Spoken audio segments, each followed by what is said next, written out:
I will never forget the day the media announced the discovery of a mass grave of 215 indigenous children at the Kamloops Indian Residential School in the Kamloops Tesikwepemc community. It was May 27, 2021, and that was just the beginning. Today, the numbers have grown into the thousands.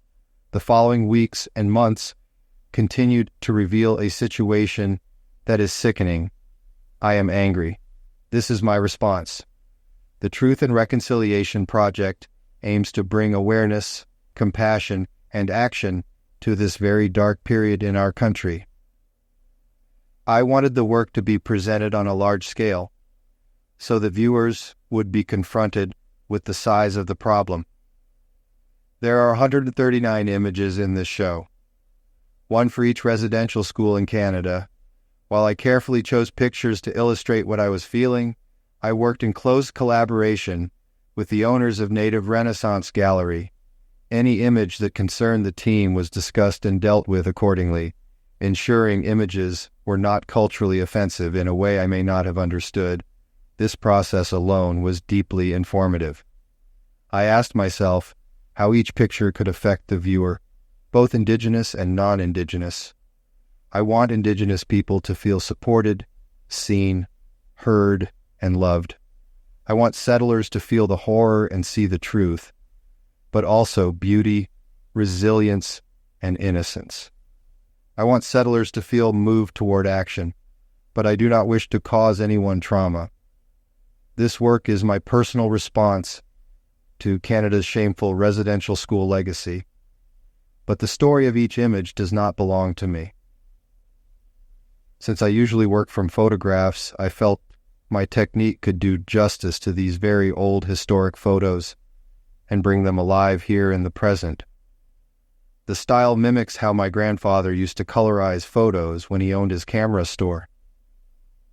In a small way, I wanted to honor him and the respect he had for the Cree people in Saskatchewan, where he grew up. I don't want my work to cause discord. Everything in the gallery must get along. I have been traveling to this gallery since high school to get moccasins and look at the Cornhusk men and masks. This gallery is special to me, and this community where I now live means a lot to me.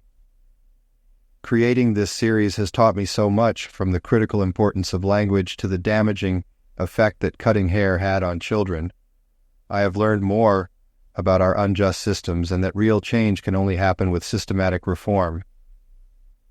The more I learn, the more I respect and admire Indigenous views on family, education, and our duty to care for and protect the land and water. Living in this community, listening to stories of survivors, and just spending time with people helped inform the work in this show. I also listened to podcasts, radio documentaries, and immersed myself.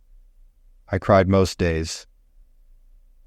I have been difficult to deal with at times during these 5 months, and I thank all who endured my moods. I've absorbed a great deal of pain and hurt in this process. Viewers may feel some of that in this work. I hope so. Most of all, though, I have witnessed Indigenous people's capacity for forgiveness. It is humbling, inspiring, and I'm trying to embrace this in my own life, in my own healing. If we can face the truth together, perhaps we can reconcile. But first, we must be honest about what happened. This body of work is my attempt to illustrate the hard truth we need to face as a settler nation that has benefited from systematic oppression and abuse of the Indigenous population, Canada's First Peoples. I invite you, the viewer, to take away the truth and at least one action you feel compelled to commit to help us walk the painful and hopeful path to reconciliation together.